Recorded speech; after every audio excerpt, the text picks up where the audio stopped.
Education in Emergencies, EiE. Part 1.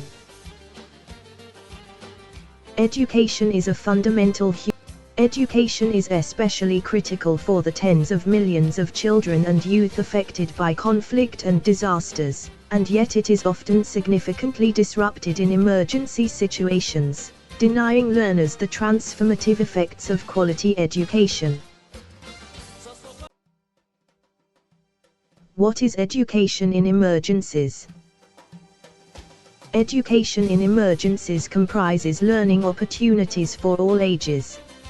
It includes early childhood development, primary education, secondary education, non-formal education, vocational education, higher education, and adult education.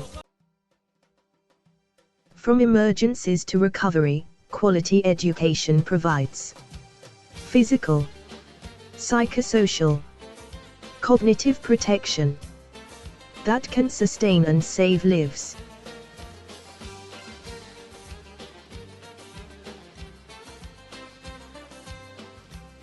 Why education in emergencies? 1. Education in emergencies ensures dignity and sustains life by providing safe learning spaces where children and young people in need of other help can be identified and supported. 2. Quality education saves lives by providing physical protection from the dangers and exploitation of a crisis environment. When a learner is in a safe learning environment, he or she is less likely to be sexually or economically exploited or exposed to other risks, such as forced or early marriage, recruitment into armed forces and armed groups, or organized crime.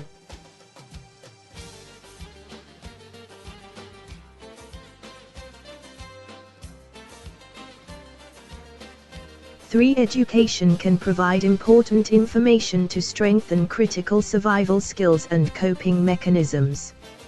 Examples include information on how to avoid landmines, how to protect children and youth from sexual abuse, how to avoid HIV infection, and how to access medical care and food. 4. Educational opportunities mitigate the psychosocial impact of conflict and disaster by instilling a sense of routine, stability, structure and hope for the future. By strengthening problem-solving and coping skills to make informed decisions about how to survive in dangerous environments and care for themselves and others. It can help people think critically about conflicting political messages or sources of information.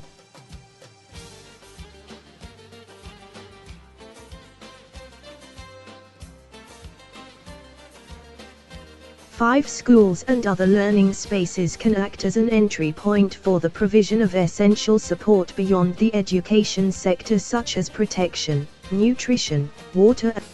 6. Quality education contributes directly to the social, economic, and political stability of societies. It helps to reduce the risk of violent conflict by enhancing social cohesion and supporting conflict resolution and peace building.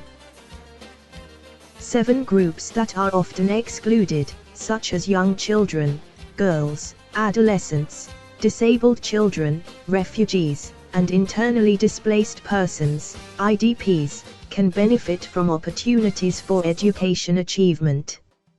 This can be a dividend of a crisis, resulting in improvements in access to and quality of education.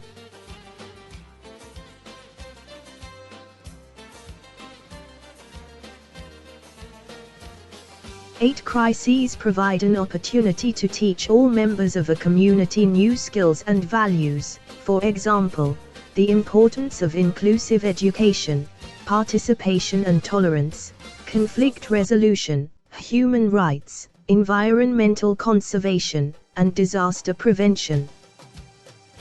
9. Education can build a culture of safety and resilience through teaching about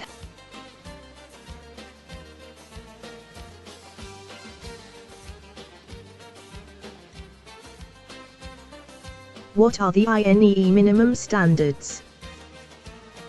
The Interagency Network for Education in Emergencies, INEE, Minimum Standards Handbook is designed for use in crisis response in a range of situations, including disasters caused by natural hazards and conflict, slow and rapid onset situations, and emergencies in rural and urban environments. The INEE Minimum Standards Handbook contains 19 standards, each with accompanying key actions and guidance notes.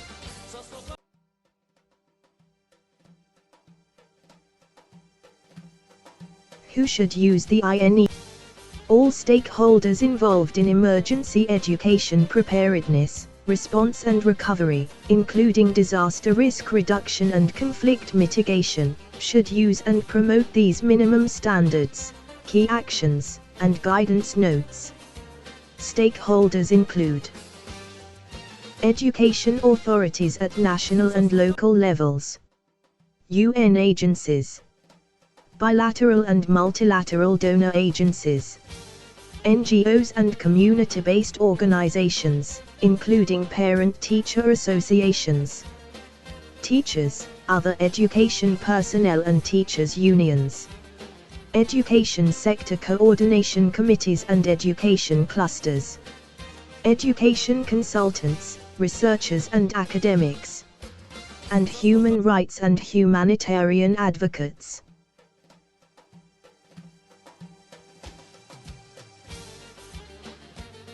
What is the content of the INEE Minimum Standards? The INEE Minimum Standards are organized in 5 domains. 1. Foundational standards. 2. Access and learning environment. 3. Teaching and learning. 4. Teachers and other education personnel. 5. Education policy.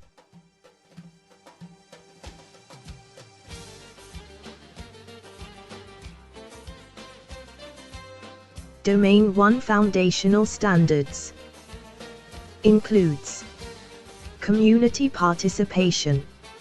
Standard 1 Participation. Standard 2 Resources. Coordination. Standard 1 Coordination. Analysis. Standard 1 Assessment. Standard 2 Response strategies. Standard 3 Monitoring. Standard 4 Evaluation.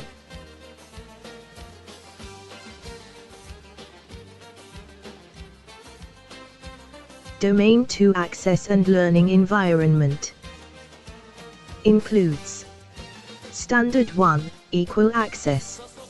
Standard 2 Protection and well-being. Standard 3 Facilities and services.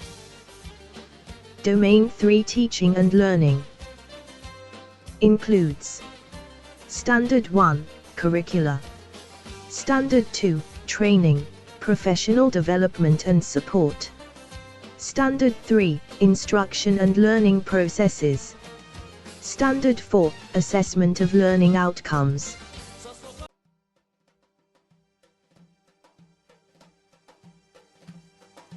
Domain 4 Teachers and other education personnel includes Standard 1 Recruitment and selection. Standard 2 Conditions of work. Standard 3 Support and supervision. Domain 5 Education policy includes Standard 1 Law and policy formulation. Standard 2 Planning and implementation.